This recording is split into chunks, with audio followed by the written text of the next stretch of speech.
और कहीं न कहीं मैं कहूँगा मेरा बहुत अच्छा डिसीजन था। मैं किसी बड़े हॉस्पिटल, नामी हॉस्पिटल जो होते हैं, सो कॉल्ड 5 स्टार हॉस्पिटल्स, उनकी तरफ नहीं गया ट्रांसप्लांट कराने और यहाँ पर आ गया।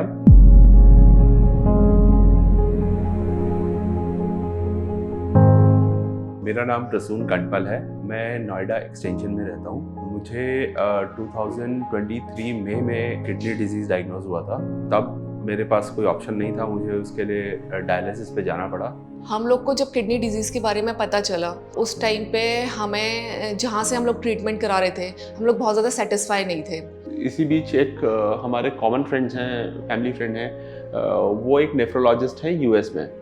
तो मैंने उनसे कंसल्ट किया और उन्होंने मुझे फाइनली रिकमेंड किया कि प्रसून आप ना अपना ट्रीटमेंट आगे डॉक्टर अजय एक हैं एपिटोम हॉस्पिटल में, उनसे कंटिन्यू कीजिए। प्रसून कांडपाल जी हमारे पास आए थे जब उनको ऑलरेडी नया किडनी का डायग्नोसिस, किडनी की बीमारी के बारे में पता चला था। अनफॉर्चुनेटली जब तक उनको पता चला तब तक किडनी की बीमारी काफ़ी एडवांस हो चुकी थी और वो ऑलरेडी डायलिसिस पे थे। उनका बायोप्सी हुआ था। बायोप्सी में एक बीमारी आई थी जिसमें ये पता चल रहा था कि उनका शरीर अपने शरीर पे ही अटैक कर रहा था, अपने किडनी पे अटैक कर रहा था और एंटीबॉडीज बना के किडनी पे अटैक कर रहा था। उन्होंने बोला कि कुछ टाइम स्टेरॉइड्स यूज़ करके देखते हैं, स्टेरॉइड्स यूज़ करने के बाद मे बी ये किडनी रिवर्स हो जाए। अनफॉर्चुनेटली क्योंकि बीमारी उनके शरीर में अंदर में काफ़ी टाइम से चल रही थी, दवाइयों के बावजूद भी किडनी की रिकवरी नहीं हुई और उन्हें डायलिसिस पे ही चलते रहना पड़ा। तो फिर डॉक्टर अजय ने मुझे रिकमेंड किया कि आप अभी डायलिसिस कंटिन्यू कीजिए and gradually will look for transplant. तो फिर फाइनली फिर मैं करीबन 4 से 5 महीने मैंने यहाँ डायलिसिस कराया। तो ट्रांसप्लांट के बारे में डिस्कशन हो। ट्रांसप्लांट डायलिसिस के मुकाबले ज़्यादा बेहतर है क्योंकि ट्रांसप्लांट पे इंसान डायलिसिस के मुकाबले ज़्यादा लंबा जीता है, ज़्यादा बेहतर जीता है और खर्चे भी कम आते हैं। जब डॉक्टर्स ने बोला हमें कि ट्रांसप्लांट होना है, उस टाइम पे हम लोग काफ़ी डर गए थे क्योंकि ट्रांसप्लांट किसी भी पेशेंट के लिए इजी टास्क नहीं है। तो यही डिस्कशन हमारा प्रसून एंड उनकी फैमिली के साथ हुआ।